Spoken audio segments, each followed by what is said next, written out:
Bismillahirrahmanirrahim. Assalamualaikum warahmatullahi wabarakatuh. Asyhadu an la ilaha illallah wa asyhadu anna Muhammadan abduhu wa rasuluh. Allahumma sholli ala Muhammad wa ala ali Muhammad.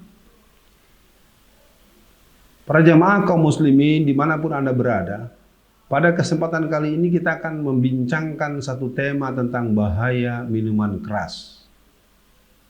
Minuman keras secara fisik tetap berupa cairan, bukan minuman berupa batu atau berupa benda yang bersifat keras, tetapi dia lebih dimaknai keras daripada pengaruh daripada cairan yang diminum, yang tentu bentuk dan jenisnya bisa dikenali secara objektif daripada produk-produk minuman keras itu. Kita awali dulu dengan firman Allah yang tercantum dalam surat Al-Maidah, surat 5 ayat 90. Ayat itu mengkhabarkan kepada kita, wahai orang-orang yang beriman, tinggalkanlah minuman keras itu. Berjudi, mengundi nasib dengan panah dan seterusnya dan seterusnya. Min amalis syaiton, itu adalah perbuatan setan.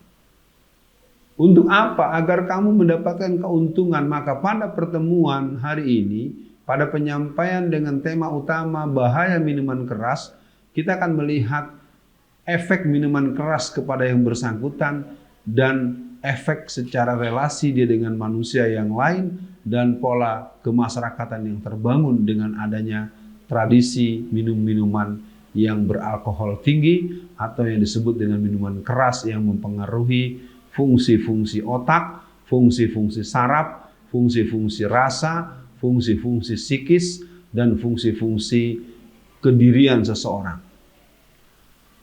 Dalam Islam, minuman keras termasuk dosa besar. Dalam beberapa keterangan para ahli agama, para ulama, dan juga Rasulullah mengatakan bahwa induk daripada dosa itu adalah minuman keras. Jadi minuman keras ini mempengaruhi pola berpikir, mempengaruhi suasana hati, mempengaruhi keseimbangan nilai-nilai kedirian dalam konteks fungsi-fungsi biologis manusia. Maka kita bisa melihat orang-orang yang terbiasa minuman keras biasanya orang-orang yang hidupnya tidak teratur. Karena dia biasa melantur, dia bicara seenaknya saja. Dia berbicara tidak menenggang perasaan orang lain, dia berbicara dengan pilihan diksi yang semaunya. Dan orang-orang yang biasa minuman keras, dia pun melakukan hal-hal yang sering di luar kepatutan, bahkan membahayakan baik dirinya maupun orang lain. Minuman keras adalah hal yang terlarang dan dosa oleh seluruh ajaran agama, terutama Islam sebagai hal yang kita yakini dengan sepenuh hati. Maka kita bisa menyebut beberapa efek minuman keras dalam kajian kita kali ini. Yang pertama, orang yang terbiasa minuman keras, dia terbiasa menjadi orang yang berpikir dengan pandangan-pandangan subjektif negatif. Dia cepat emosional, dia melihat persoalan diselesaikan dengan marah, dengan fisik, dengan pola-pola kelakuan yang mempertontonkan bahwa dia adalah orang yang tidak mempunyai daya kontrol terhadap dirinya sendiri. Minuman keras bisa mengakibatkan pola relasi yang sangat buruk, termasuk relasi seksual, yang kalau dilakukan secara halal suami istri, kita tidak akan menjadikan itu sebagai persoalan. Tapi orang yang terbiasa minuman keras, dia bisa berbuat yang tidak senonoh, perbuatan cabul, perbuatan yang tidak patut itu kepada orang-orang yang semestinya dia lindungi. Orang yang terbiasa minuman keras bisa berbuat hal tersebut kepada anaknya sendiri. Seorang ayah yang biasa minuman keras bisa diduga, bisa terjadi, sangat potensial dia bisa melakukan tindakan yang tidak pantas kepada anak perempuannya. Atau bahkan malah ada dalam beberapa kasus di beberapa tempat di negeri kita, orang yang sampai berani memperkosa ibu kandungnya sendiri. Semoga hal ini terjauhkan dalam kehidupan kita. Dengan minuman keras kerap terjadi KDRT, kekerasan dalam rumah tangga. Dengan emosi yang tidak terkontrol, dengan mentalitas yang sangat labil, dengan pola hidup yang penuh dengan kekacauan, maka sikap-sikap yang mengarah pada tindakan-tindakan fisik sering dianggap sebagai sesuatu hal yang lumrah. Tetap itu sangat tidak menyenangkan buat yang bersangkutan maupun orang yang terkena dengan sikap fisik itu. Efek KDRT adalah salah satu hal yang mungkin bisa kita dalam bentuk lain adalah tawuran. Kalau kita lacak tawuran-tawuran antar kampung, tawuran-tawuran antar sekolah, tawuran-tawuran atau perkelahian massal antar kelompok tertentu dengan kelompok tertentu, kita akan bisa lacak bahwa mereka para pelaku-pelaku itu patut diduga sudah meminum atau menenggak minuman keras sebelum dia melakukan tindakan-tindakan yang bersifat konfrontasi fisik seperti sebagaimana tawuran dengan berbagai komunitas yang melakukannya. Minuman keras membuat orang kehilangan akal sehat. Yang kita tidak mengerti adalah minuman keras yang punya bahaya yang begitu banyak, baik yang berhubungan dengan kontrol diri, yang berhubungan dengan rusaknya relasi, yang berhubungan dengan pilihan diksi yang sangat menyakitkan hati, yang berhubungan dengan tindakan-tindakan yang sangat tidak senonoh kepada keluarga sendiri, justru disahkan oleh orang yang mestinya memberikan pembatasan dan pelarangan. Ini merupakan catatan dan cacat sejarah negeri ini. Negeri kita mempunyai Pancasila, sila pertama ketuhanan yang Maha Esa. Ketuhanan Maha Esa diabadikan dalam Undang-Undang nomor Undang-Undang tahun 45, ya, Undang-Undang Dasar 1945, pasal 29 ayat 1 dan 2, bahwa tiap-tiap warga negara berhak untuk menjalankan agamanya masing-masing. Nah, kaum muslimin yang mendengarkan penyampaian kali ini, kita ingin melihat bahwa minuman keras ini menjadi satu hal yang mudah untuk dijangkau dan diakses, bukanlah tanpa maksud. Yang jelas ini merupakan gerakan yang dikenal dengan perang candu. Di satu sisi, tersebarnya minuman keras juga seiring dengan tersebarnya narkotika, narkoba, heroin, morfin, dan sejenisnya. Jadi lengkaplah sudah perusakan sistem subjektif generasi muda kita. Secara fisik mereka mendapatkan minuman, makanan, asupan yang begitu sangat membuat mereka menjadi sangat tidak seimbang. Di sisi lain mereka mempunyai tontonan, bacaan, permainan, dan juga game online dengan berbagai model, dari yang namanya Mobile Legends, Ragnarok, dan segala macam. Itu semua menjadikan hal yang merusak pola-pola pandangan dia terhadap diri dan keluarga serta dunia. Kaum muslimin yang berbahagia, bahaya minuman keras ini harus dicegah oleh orang yang berkuasa. Orang yang berkuasa punya kewajiban untuk menahan, meminimalisir, bahkan melarang. Manakah mungkin kita bisa membayangkan kalau kekuasaan yang dimiliki malah memberikan keberbolehan, memberikan lampu hijau akan tersebar dan digunakannya minuman keras di berbagai kesempatan di masyarakat Republik Indonesia. Artinya apa? Ini menjadi satu situasi patologi sosial.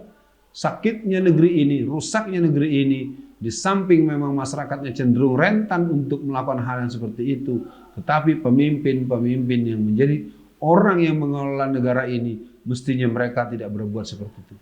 Wahai tuan-tuan yang sedang menjadi pemimpin di semua segmen, di semua lini, siapapun Anda yang mempunyai posisi yang membuat minuman keras menjadi mudah dijual, menjadi mudah dibeli, menjadikan mudah diakses, selama Anda Muslim, Anda ingat. Rasulullah bersabda, "Kulukum ra'in wa kulukum mas'ulun an ra'yatihi." Tiap-tiap kamu adalah pemimpin dan setiap pemimpin akan dimintakan pertanggungjawabannya. Kaum muslimin yang berbahagia, sehubungan dengan minuman keras ini kita harus mau belajar dari berbagai kasus di berbagai negeri.